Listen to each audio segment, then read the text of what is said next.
seja muito bem-vindo a mais um Cenário Entrevista. E hoje eu recebo um médico, Giuseppe Filiolo, cirurgião, urologista da Urocentro Manaus, professor de medicina da UEA e doutor em saúde coletiva.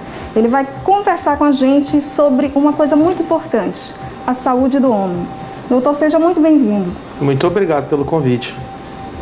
Bem, para começar, tem uma coisa meio cultural, que é a questão da saúde do homem, né? Eles ainda relutam muito em cuidar da sua saúde? E como é que é esse cenário nas últimas 2 décadas? Com toda certeza, é uma luta constante, né? A gente tem que desmistificar esse assunto, porque a cultura paternalista, tradicionalmente, os homens não ficam doentes, né? Eles têm que prover a casa, eles não têm tempo de procurar o médico e etc. Isso é muito prejudicial. Para você ter uma ideia, os homens, inclusive, eles morrem mais cedo do que as mulheres. É mais frequente você ver viúvas do que viúvos. Inclusive, eles procuram muito menos os médicos. Isso é dado já de literatura médica. 40% dos homens afirmam que não procuram o médico regularmente. E eles têm, inclusive, medo do exame de toque da próstata, porque acha que aquilo pode causar uma perda da virilidade, da masculinidade. Então, esse é um trabalho constante de educação para tentar desmistificar esse assunto. Eu sempre digo que é muito mais fácil você procurar o médico, se tratar e ficar bom da doença, do que deixar a coisa agravar e depois ficar muito debilitado e nem poder realmente fazer as suas atividades diárias, né? O prejuízo é muito maior. E o preconceito também pesa muito, né, em relação a esse exame? Com toda certeza. O exame é relativamente simples, é um exame rápido, eficiente, barato, indolor e que não tira a masculinidade de ninguém. É sempre muito bom tocar nesse assunto, que é o exame de toque retal da próstata. Muitos pacientes perguntam, doutor, será que eu não posso fazer só o exame de sangue, o PSA? Será que eu não posso fazer só o ultrassom? De verdade, esses exames de ultrassom, o PSA, eles ajudam, mas o toque retal é muito importante, porque os outros exames podem falhar também. Em até 20% dos casos podem ocorrer falhas. E aí vem a necessidade de fazer esse exame, que é simples, rápido, barato, eficiente e indolor. A partir de que idade o homem já pode começar a fazer? A Sociedade Brasileira de Urologia recomenda que o exame da próstata deve ser feito a partir de 50 anos, pelo menos uma vez por ano. Para quem tem algum antecedente na família, tipo pai, irmãos, tios, que tiveram um problema, a partir de 45. Mas tem também aquele homem que se cuida muito, que todo ano faz check-up? Tem. Isso, qual é o perfil deles? Graças a Deus, hoje a gente está já observando isso com mais frequência, né? São homens que realmente se cuidam mais, eles preservam a própria saúde. As mulheres, inclusive, têm um papel muito importante nisso, porque as mulheres, elas estimulam os seus parceiros, seus maridos, os seus pais, os seus avós a irem procurar o médico, né? E elas parece que têm uma facilidade maior de lidar com o assunto. E aí elas, muitas vezes, nos ajudam a conscientizar esse homem de que ele precisa realmente cuidar da sua saúde. Isso, graças a Deus, de fato, nas últimas 2 décadas tem melhorado. Como eu te falei, ainda é um problema de saúde coletiva, porque a gente sabe que no Brasil a saúde do homem ainda precisa avançar muito. Para você ter uma ideia, existe um Programa Nacional de Saúde da Mulher, mas o Programa Nacional de Saúde do Homem ele é muito recente e ainda é um embrião, ele não desenvolveu ainda na sociedade. E quanto ao câncer de próstata, somente o exame da próstata pode identificar o início dessa doença? O câncer de próstata é uma doença silenciosa no início. Eu sempre digo que, como a maioria dos cânceres, ele não dá sinais nem sintomas no início. E é justamente nessa fase que seria o melhor para diagnosticar, porque o indivíduo pode ficar curado quando você pega na fase inicial. Aí, para fazer o diagnóstico, o ideal é fazer o exame de sangue, que chama o PSA, e fazer o toque retal também. Porque quando o médico identifica se tem ou não algum nódulo ali na próstata, ele pode sugerir que o indivíduo faça uma biópsia para confirmar se tem ou não algum problema. Ou o PSA alterado, que é o exame de sangue, ou o toque retal alterado, já indicam a necessidade de fazer uma biópsia. E quando o indivíduo é diagnosticado no começo da doença, a chance de cura é acima de 90%. E quanto à alimentação, ela influencia em desencadear um monte de doença? Com toda certeza. Existem os fatores que a gente chama de prevenção, né? E dentre eles a alimentação seguramente é um pilar importante. Quais tipos de alimentos, doutor? O que se sabe hoje em dia, por exemplo, que excesso de gordura animal, carne vermelha em excesso, frituras, massas, gorduras, etc., obesidade, sedentarismo, hábitos de vida pouco saudáveis, incluindo a alimentação, aumentam a chance de desenvolver câncer de próstata, inclusive. Como é que se sabe disso? Muito curioso. Por exemplo, nos países orientais, onde se come muito peixe, frutas, legumes, verduras, tem menos incidência de câncer de próstata do que no mundo ocidental, onde existe muita presença dos fast foods, né? Pizza, carne em excesso, etc. Não que não seja bom, mas o indivíduo realmente tem que ter um bom senso. Equilíbrio. Equilíbrio, essa é a palavra-chave. E em relação ao HPV, qual a relação do HPV com o câncer de pênis?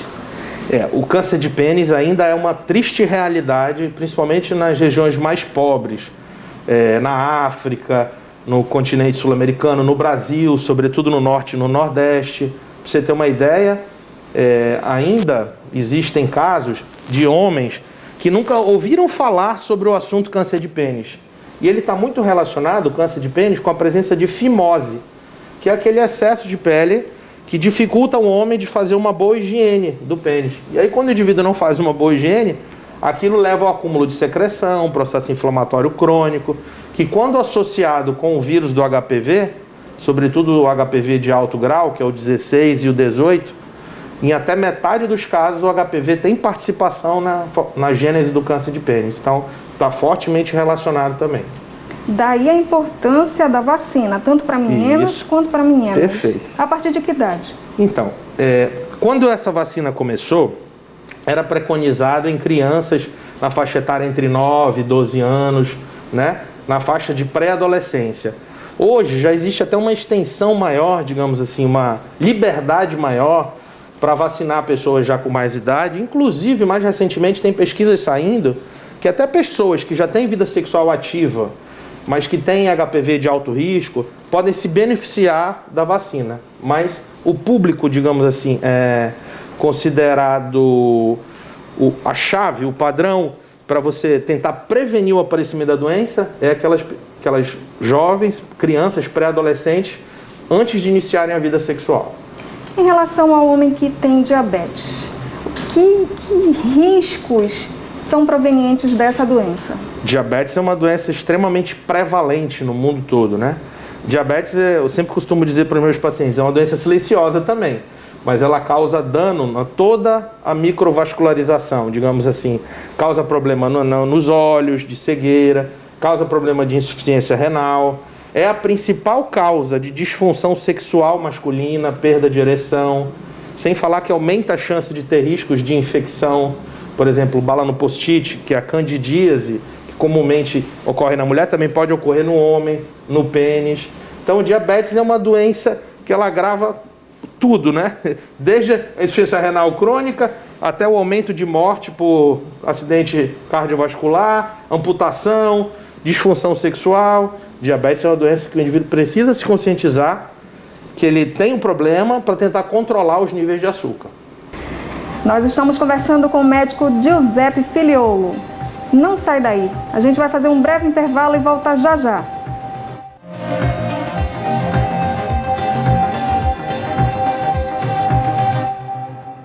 Há um ano nascia um projeto de comunicação inovador na Amazônia.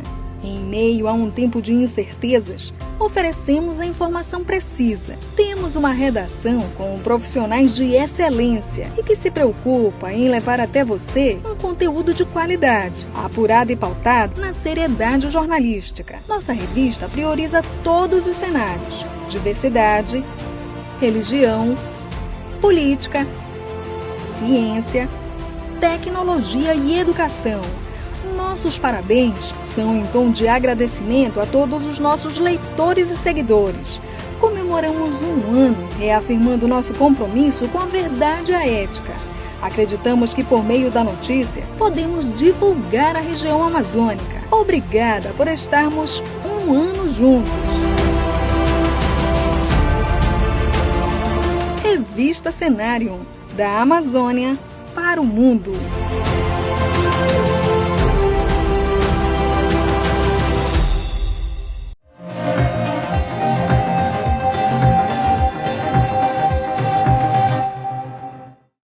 Voltamos e hoje recebemos aqui nos estúdios da Revista Cenário o médico urologista Giuseppe Filiolo. Ele está conversando com a gente sobre um assunto muito importante que infelizmente não tem a importância, não se dá a importância que ele merece, que é a saúde do homem. Doutor, já há estudos avaliando a questão da disfunção erétil pós-Covid. E tem também a questão do diabetes, que o senhor relatou para a gente, que também causa disfunção erétil. Como um homem consegue lidar com tantas variáveis? Isso é uma coisa bem moderna e atual, né? A questão do Covid, já há estudos realmente recentes que evidenciam que, por a Covid ser uma doença sistêmica, que ela não afeta só os pulmões, já está provado que ela afeta outros órgãos também, inclusive pode causar insuficiência renal, né? Aumenta a chance de ataques cardíacos, por comprometer todo o endotélio vascular, toda a microvasculatura, pode causar também problema de disfunção sexual. Disfunção sexual, ele é um assunto muito amplo, que ele pode ter várias origens. Origens orgânicas, causas físicas, mas também causas emocionais. Para você ter uma ideia, estima-se que 40% das pessoas que tiveram Covid, principalmente as formas mais graves, vão ter alguma sequela. E dentre elas destaca-se também a questão sexual. Tanto a parte emocional, em torno de 20% dos doentes ficam com um quadro depressivo, aquele estresse pós-traumático, ansiedade. Tem a questão orgânica também, que já está quase se comprovando que o vírus SARS-CoV-2 ele causa uma lesão do endotélio vascular e com isso altera a ereção, diminui a ereção. A mesma situação do diabético. O diabético ele tem um problema em toda a microvascularização. Então, o corpo cavernoso do pênis, entrando numa parte mais técnica, para ter ereção, ele tem que aumentar 60 vezes o fluxo sanguíneo. Se o indivíduo tem um problema de obstrução arterial, venosa, ou seja, na circulação, aquilo não vai funcionar adequadamente. Então, está tudo muito relacionado. E, às vezes, a causa é multifatorial. Ela não é só uma causa. Então, tem que trabalhar em todos os aspectos. Emocionais, físicos, comportamentais. Uso de medicamentos podem ajudar. E, às vezes, até cirurgias, né? Nos casos mais severos, a gente utiliza técnicas mais invasivas, como a utilização de prótese de pênis e tudo. Quando bem indicadas, resolvem a situação. Agora, tem o homem que não tem nenhum tipo de doença, né? Pelo menos aparentemente não tem nenhum tipo de doença. Aí ele perde a ereção uma vez, 2 vezes, 3 vezes. Ele deve se preocupar? Isso às vezes é considerado fisiológico, não é um problema de saúde, digamos assim. Existe uma ansiedade de performance, às vezes a pessoa está ansiosa, não sabe se aquilo vai dar certo ou não, num primeiro relacionamento, e pode ocorrer. Exatamente, tem isso, né? Quer dar uma de super-homem, mas às vezes não consegue, e aí pode ocorrer realmente essa falha natural que a gente considera fisiológica e não quer dizer que o indivíduo tem uma doença. Mas chega uma idade em que realmente o desempenho começa a cair? Claro. Isso, como eu falei anteriormente, envolve várias questões. Inclusive a queda do hormônio masculino, a testosterona, que é o principal hormônio masculino, ela cai em média 1% depois dos 40 anos. A cada ano ela diminui um pouquinho. Ao passo que aos 60 anos, 30%, 40% dos indivíduos já tem uma queda importante nos níveis de testosterona, que atrapalha a libido, atrapalha a questão da ereção, aumenta a massa gorda, o indivíduo fica mais com barriga, tem menos massa muscular, dorme mal, tem insônia. E isso tudo pode ocasionar também sofrimento na esfera sexual. Então, além da parte orgânica de vascularização do pênis, tem a questão hormonal também. É por isso que é muito importante conversar sobre o assunto e realmente tentar se informar, né? Antigamente isso era um tabu, os homens tinham vergonha de conversar sobre esse assunto. Para você ter uma ideia, existem algumas pesquisas, quando você investiga o indivíduo, ele tem medo, a maioria dos homens tem mais medo de ficar impotente do que perder o emprego. Você tem uma ideia de como isso é um problema importante e pouco comentado, e as pessoas ainda têm um certo tabu de conversar sobre esse assunto. Parabéns pela iniciativa de conversar sobre um assunto tão delicado e tão importante. Agora, em relação Quando a gente fala em urologista, a gente geralmente, imediatamente remete aos homens, ao tratamento, aos cuidados da saúde do homem. Mas existe para a mulher também? Claro, isso é uma coisa também muito importante. O urologista é um profissional médico que atende todo o aparelho urinário. Então, mulheres também têm rim, mulheres também têm bexiga. Mulheres, inclusive, sofrem muito com problema de incontinência urinária, né? Que é a perda de urina involuntária, problema de pedra nos rins. Mulheres também podem ter problemas relacionados a tumores na parte renal, na bexiga. Então, o urologista, para ficar claro, realmente ele é o médico que cuida do aparelho urinário, de ambos os sexos e da parte genital masculina. Pênis, testículo, próstata, é com o urologista também. Qual é a função do ginecologista? Só para tentar fazer uma analogia aí, tentar explicar melhor. O ginecologista cuida da parte do genital feminino, vagina, vulva, útero, ovário, etc., do sistema reprodutor e genital feminino. O urologista cuida do sistema genital e reprodutor masculino e do aparelho urinário de ambos os sexos. O senhor falou ainda há pouco sobre a escassez de hormônios no homem, né? Correto. É possível sanar esse problema apenas com alimentos? Depende do nível. Existem vários níveis de disfunções hormonais, né? É claro que a gente sabe que uma alimentação saudável, com os maus hábitos, excesso de bebida alcoólica, tabagismo, falta de atividade física, obesidade, por si só já diminui a quantidade de testosterona. E essa testosterona que é gerada no homem, ela pode ser convertida, ela pode ser quebrada pela uma enzima chamada aromatase em estrogênio. Então, além de um indivíduo ter uma boa alimentação, ele tem que ter esses hábitos de vida saudáveis. Agora, se o indivíduo já tem uma queda importante nos níveis hormonais, já está, digamos, num círculo vicioso aí, né?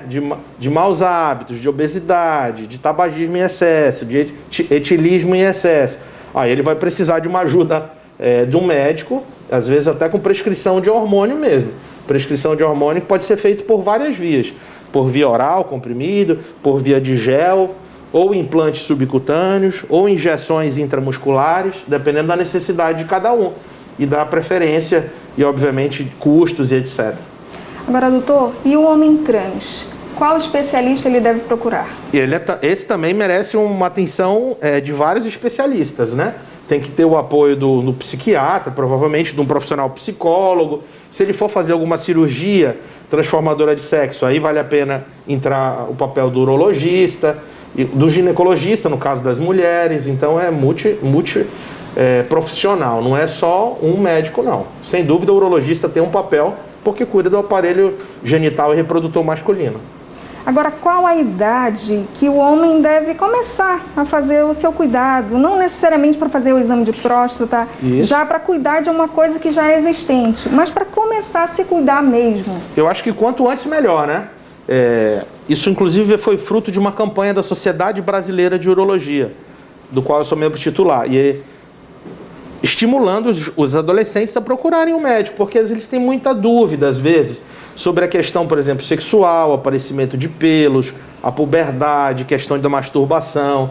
Precisam ser examinados quanto ao volume dos testículos, se está no volume normal, da questão do tamanho do pênis, se tem ou não fimose. Então, o ideal é que os pais conversem com seus filhos, observem seus filhos também, não precisa ter vergonha de observar o filho, tem que observar o filho despido, né? Sem nenhum problema. E, obviamente, procurar um especialista em casos de dúvida. E quanto antes, melhor. Não existe uma idade assim, você só deve procurar urologista a partir de 40 anos, ou a partir de 45, ou a partir de 50 para fazer o exame de próstata. Não, isso aí é um erro. Quanto antes, melhor, inclusive para verificar todas essas questões de desenvolvimento. E o cenário do câncer de rim? Como é que está aqui, especificamente aqui no nosso estado? Câncer de rim é uma outra doença que está crescendo o número de casos novos. Isso mundialmente. Não se sabe, não tem uma explicação muito clara de por que esse aumento na incidência. Mas o que temos percebido é que com o aumento do emprego de ultrassom, por exemplo, muitas pessoas hoje fazem um ultrassom porque estão com uma dor na região lombar, e aí encontra lá um nódulozinho renal que nem era a causa da dor, mas ele está lá e aí você precisa remover. E quando remove, aquilo era um câncer. Então, o que se sabe hoje em dia? Que tem aumentado o número de pacientes com câncer renal, até pacientes mais jovens, mas isso também se deve ao fato de que estão se usando mais exames de imagem para fazer diagnóstico, o que é bom, porque no passado, metade dos indivíduos que eram diagnosticados com câncer de rim, eles já tinham doença avançada. Eram aqueles pacientes que já chegavam muito sofridos e às vezes já sem chance de cura. E hoje não, com esses avanços na medicina, você consegue pegar nódulos pequenos, de 2 centímetros, e aí você consegue remover aquele nódulo, curar o paciente de um câncer que podia estar evoluindo ali e ele não está sentindo nada ainda. Gente, nosso tempo acabou, infelizmente. O assunto aqui é muito amplo, precisaríamos de mais um programa, mas em nome de toda a nossa redação, em nome da nossa diretora-presidente Paula Litaif, doutor Giuseppe, eu gostaria de agradecer o senhor ter aceito meu convite e esclarecer pontos tão importantes. Muito obrigado, estou à disposição. É sempre um prazer para mim falar sobre esse assunto.